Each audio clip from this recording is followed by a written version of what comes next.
برادری پرسیدن قسم به شیری مادر اگر شرک بوده باشد پس آیا خداوند این گناه را می بخشد؟ برادری محترم، قسم به شیری مادر و یا هم به کعبه، قسم به رسول الله صلی الله علیه وسلم، قسم به پیر و مرشید و مخلوق دیگری، همه از اینها شرک است.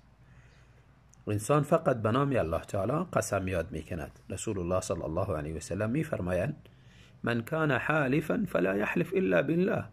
کسی اگر قسم یاد میکند به جز نام الله به نام شخصی دیگری قسم یاد نکنه. و همچنان فرمودن لا تحلفوا بآبائکم، شما به نام پدرهایتان قسم یاد نکنید. این حدیث صحیح بخاری و صحیح مسلم میاد.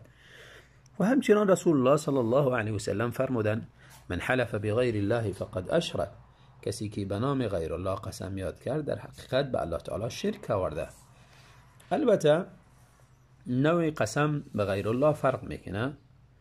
اگر مخلوقی که به نام از او قسم یاد میکنه نزدش معظم بوده باشه، از او خوف و ترس و هراس داشته باشه و یا هم امیدی داشته باشه، در این صورت قسم به غیر الله شرک اکبر است.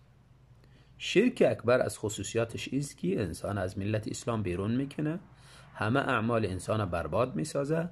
اگر در دنیا بدون توبه رفت، باز الله تعالی این شرک نمیبخشد و برای همیشه در دوزخ میباشه. این خصوصیاتی شرک اکبر است. اما شرک اصغر، اگر کسی که به او قسم یاد میکنه، یعنی او را تعظیم نداشته باشه، فقط مجردی به زبان عادت کرده باشه قسم به غیر الله را، در این صورت شرک اصغر است. و شرک اصغر از خصوصیاتش است که انسان از ملت اسلام بیرون نمیکنه و دیگر همه اعمال برباد نمیکنه، فقط همون عملی که داخل شده معامل از بین میبره. و همچنان اگر انسان بدون توبه از دنیا رفت، برای همیشه در دوزخ نمیمانه. مانند دیگر کبایر اگر الله تعالی خواسته باشه در مرحله اولی بخشش میکنه، میره به جنت. اگرچه بعضی علما هم گفتن که شرک اصغر هم حتمی باید عذاب خود ببینن، لکن مخلد در آتش جهنم نمی باشه. و اگر الله تعالی خواسته باشه به قدر گناهش و به قدر اندازه مشرکش ایره در جهنم عذاب میده و بعد از او به جنت میبره. المهم نظر عام اهل سنت همین است که شرک اصغر، صاحب شرک اصغر مخلد، یعنی همیش در آتش جهنم نمی باشه. اگر داخل هم شد به قدر گناهش عذاب میبینه و بعد از او به جنت برده میشه. پس شرک اکبر یا شرک اصغر همه از اینها را الله تعالی در دنیا میبخشه برای کسی که توبه کند. کسی که توبه کنه، شرک اصغر داشته باشه، گناه کبیره داشته باشه، شرک اکبر داشته باشه، کفر اکبر داشته باشه، کفر اصغر، همه گناه ها را الله تعالی در دنیا برای کسی که توبه میکند میبخشد. التائب من الذنب کمن لا ذنب له. کسی که از گناه توبه میکند گویا این که اصلا هیچ گناهی انجام نداده باشه، یعنی مانند شخصی که اصلا گناه انجام نداده، مانند از او میباشه. گناه های از او را الله تعالی همه را محو میکند. پس اگر در دنیا به توبه رفت، الله تعالی بخشش میکنه. اگر بدون توبه رفت، شرک اکبر بود، بخشش نمیکنه، مخلد در آتش جهنم، یعنی برای همیشه در آتش جهنم میباشه. اگر شرک اصغر بود، تحت مشیت، یعنی زیر خواست الله تعالی است. اگر خواسته باشه در مرحله اول بخشیده به جنت میبره، اگر خواسته باشه به قدر گناهش عذاب داده بعد از او به جنت میبره. خواهری محترمه پرسیدن آیا کدام آیت و حدیثی وجود دارد که زن را از رفتن به دانشگاه منع کند؟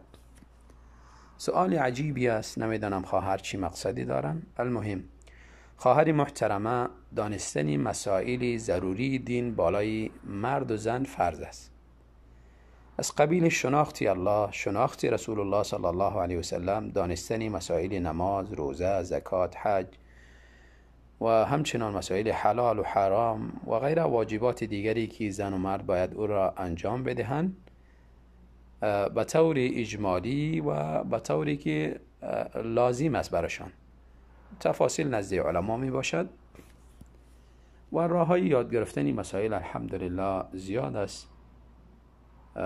مسلمان ها الحمدلله بالای پسران و دختران خود اهتمام دارند. در هر جایی که بوده باشند در داخل خانه تلاش میکنند که باید سوره هایی که در نماز میخوانند یا این که مسائلی که مربوط به نماز است و به دینشان است ایره برشان تعلیم بدهند، یا این که در مساجد یا در مراکز تعلیمی که در اطرافشان است و برشان جای میسر است بیشتر تلاش میکنند که اولادهایشان رفته آنجا دین را یاد بگیرند.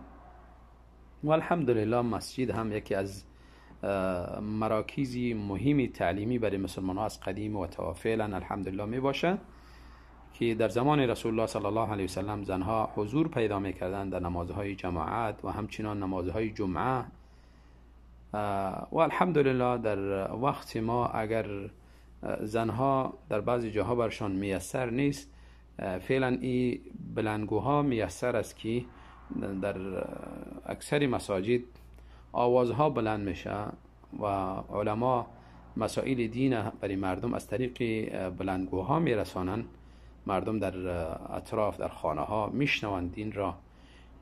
یا همچنان برای زنها لازم است که اگر مسائلی را که برشان پیچیده است نمیدانند و اشتباه است بیاین نزد علما پرسان کنند. در زمان رسول الله صلی الله علیه وسلم زنها می آمدن از رسول الله صلی الله علیه وسلم بسیار مسائل پرسان میکردند و همچنان از زنان رسول الله صلی الله علیه وسلم پرسان میکردند.